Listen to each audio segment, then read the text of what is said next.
विषय में आपका क्या कहना था और अब क्या हुआ? देखिए, आज बेल जो ग्रांट हुई है 4 मुलजिमों को, उनमें से जो एक बेल मुलजिम ज़हीर को ग्रांट हुई है, उसको रद्द कैंसिल करने की दरख्वास्त की आज समाअत थी। मुलजिम के वकील ने आज वक्त लिया है कि हमने आज कॉपी मौसूल की है, तो हमें दलाइल का वक्त दिया जाए। उनके दलाइल मंडे को सुने जाएंगे, हमारे दलाइल आज मुकम्मल होकर जज साहब ने नोट कर लिए हैं।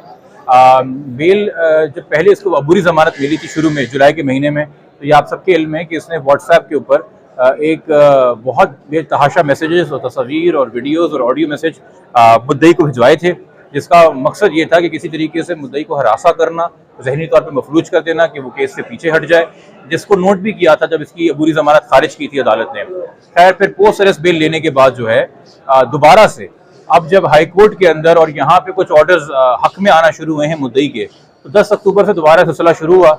10 अक्टूबर को एक पैगाम आया, ऑडियो मैसेज जो कि आने के बाद डिलीट हुआ। थोड़ा बहुत जो सुन सके मुद्दई, उसने मुद्दई ने बताया कि वो कह रहा है कि आपको पहले भी मैंने कहा है कि इस मामले को ख़त्म करें और आपके आगे जो बच्चियां, उन बच्चियों के नाम लिए, बरी और सकीना, उनके बारे में सोचें।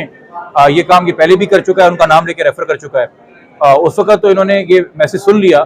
फिर बाद में आपको पता है कि 13 तारीख को वालिदैन की मुलाकात हुई फैमिली जज के साथ शेल्टर होम में। तो ये सारी चीज़ें देखते हुए 14 तारीख को उसने 2 साल की जो मुद्दई की सबसे छोटी बेटी है, उसकी तस्वीर अपने व्हाट्सएप के डिस्प्ले पिक्चर पे लगा ली। अब वो छोटी बच्ची ना ज़हीर की रिश्तेदार है, ना ज़हीर का ख़ानदान वाला उन्हें जानता है, ना ज़हीर के कोई दोस्त से जानते होंगे। व्हाट्सएप पे उस पर एक ही बंदा है जिसके लिए वो तस्वीर लगाई गई है, और वो मुद्दई है। मुद्दई को ये बताने के लिए, और उसमें एक और तशवीशनाक बात कि वो तस्वीर जो बच्ची की लगाई गई है वो सोशल मीडिया के किसी प्लेटफॉर्म पे अवेलेबल नहीं है। वो दुआ के साथ जो टैबलेट गया था, जिसको ज़हीर कहता है कि जी वो शुरू में गुम गया था, ये तस्वीर उस टैबलेट से ली हुई है। ये तस्वीर उस टैबलेट के अंदर थी। तो टैबलेट का कंटेंट अभी तक इसको मुहैया है, मगर पुलिस को बताता है कि वो टैबलेट गुम गया, जिस टैबलेट के जरिए उसने सबसे पहले दुआ से रब्ता किया था और राब्ते में आया था। तो ये सारी चीज़ें जो हैं, दोबारा से एक बाप आपको पता है कौन कौन से लीगल बैटल्स हमने लड़े हैं कि जो बड़ी इसमें विक्टिम है, उसकी तस्वीर, उसकी शक्ल जहाँ जहाँ इंटरनेट के ऊपर हैं, वो रिमूव कराई जाए। अब ये छोटी बच्चियों की धमकी दे रहा है, तो मुद्दई की ज़िंदगी क्या रह गई है और एक किस किस्म की तरफ से गुजारना चाहता है। तो हम ठीक है, हम वकील हैं, अदालतें हैं मदद करने के लिए, मगर ये जो मामला होते हैं रिलेटेड आपकी रेप्यूट से, आपकी तकद्दुस से, या आपकी फैमिली की प्रिवेसी से, या जो हम जिसको चद्दर और चार दीवारी कहते हैं, या घर का जो क्या कहते हैं वो एक प्रिवेसी होती है, उसको जब आप वायलेट करते हैं तो उसका ट्रॉमा या जो उसके आफ्टर इफेक्ट्स हैं वो आपको एक सोशल बैकलैश मिलता है। आपको लोग धुतकारते हैं, आपके लोगों को तरह तरह की बातें करते हैं, और पता नहीं किन किन को लोगों को बिठा के ऑनलाइन के बारे में ऑलरेडी बातें क्या क्या की जा चुकी हैं। तो ये पहले भी ऑडियो मैसेज भेज चुका है कि दोबारा ये हरकत कर रहा है।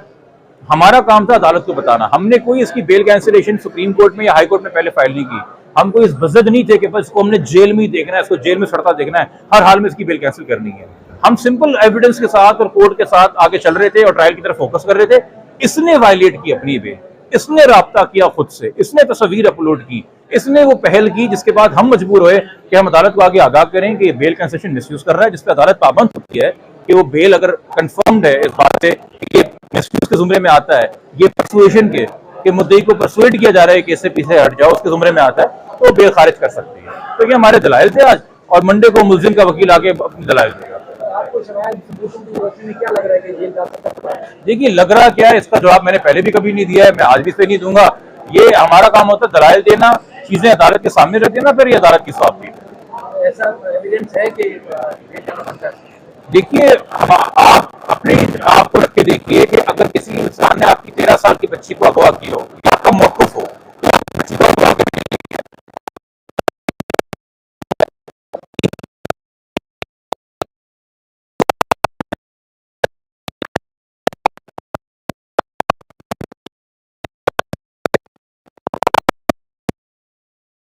से आएंगे, क्या डर और खौफ आएगा? एक सब्जेक्टिव एलिमेंट होता है ना। जिस तरह कुछ केसेस के अंदर मुझे अगर कोई कराची शहर में कोई सरदार या कोई वडेरा आके बोले कि भाई देख लो अगर हमारे खिलाफ केस किया तो शायद उसका मुझे इतना असर ना हो। मगर अगर मैं उसी कबीले का हूँ और मैं उस गांव में रहता हूँ और मैं उसकी जमीनों पे काम करता हूँ और उसका मोहताज हूँ, और मुझे वो यही जुमला बोले कि देख लो भाई फिर आगे क्या करना है, तो उसका खौफ और होगा। तो ये चीजें विटनेसेस के हवाले से सब्जेक्टिव होती हैं। इन हालात में ये बच्ची के बाप हैं, आप नहीं है, मैं नहीं हूं, जज साहब नहीं है। हमें अपने आप को बच्ची के बाप की जगह पे रख के सोचना है कि क्या ये मेरे लिए थ्रेट है कि नहीं है। Thank you. जिन्होंने पे एक आखिरी सवाल है कि ज़हीर को अभी भी पुलिस की सिक्योरिटी मुयस्सर है, मतलब पुलिस की सिक्योरिटी में होता है। पुलिस की सिक्योरिटी में होने के बावजूद वैसे मैसेजेस करना क्या पुलिस की कारकर्दगी पर कोई सवाल करता है? तो जो पहला मैसेज इसने भेजा था सबसे पहले, जिसने इसको पूरी जमानत मिली थी, वो ये था कि एबीसीसी के दफ्तर में आके मुझसे मिलो, मामला खत्म करते हैं। ये सरकारी मेहमान है आईजी सिंध गुलाम नबी मेमन साहब का, ये मैं बात पहले भी कह चुका हूँ, और ये सवालात उनके पास लेके जाया करें। एक चीज है कि कोर्ट की प्रोटेक्शन की हाई कोर्ट के ऑर्डर को बेस बनाते हैं। सिविल में कुछ ऐसे लोग होते हैं जिनकी जो मशकूक भी है, लगता है कि वो मीडिया को डराने धमकाने के लिए भी इनके साथ आते हैं। वो पुलिस के हैं, किसके हैं, कुछ आइडिया लगता है या कोर्ट? नहीं, मुझे नहीं है, मगर अगर सिविल के अंदर कोई ऐसा इंसान है जो वर्दी में नहीं पहना हुआ, अपने आप को पुलिस अफसर डिक्लेयर नहीं कर रहा, उसको हुंडा ही समझिए, उससे डरने की जरूरत नहीं है। पुलिस जब भी ड्यूटी के ऊपर होती है तो उसका काम सिविल में होना नहीं है, उसका काम पुलिस के कपड़ों में होना है। और अगर आप किसी को सिविल कपड़ों के अंदर किसी से बहस होती है, हाथापाई होती है, आपको इल्हाम थोड़ी कि पुलिस वाला वो क्यों इस तरह के गेटअप में आ रहा है कि आपको खासतौर पे कोर्ट के प्रेमिसेस में तो कोई ना किसी को डरा सकता है ना हरास कर सकता है। तो मीडिया को खौफजदा होने की जरूरत नहीं है, रिस्पॉन्सिबल रिपोर्टिंग करें, मगर किसी के डर खौफ में भी ना आए।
हाँ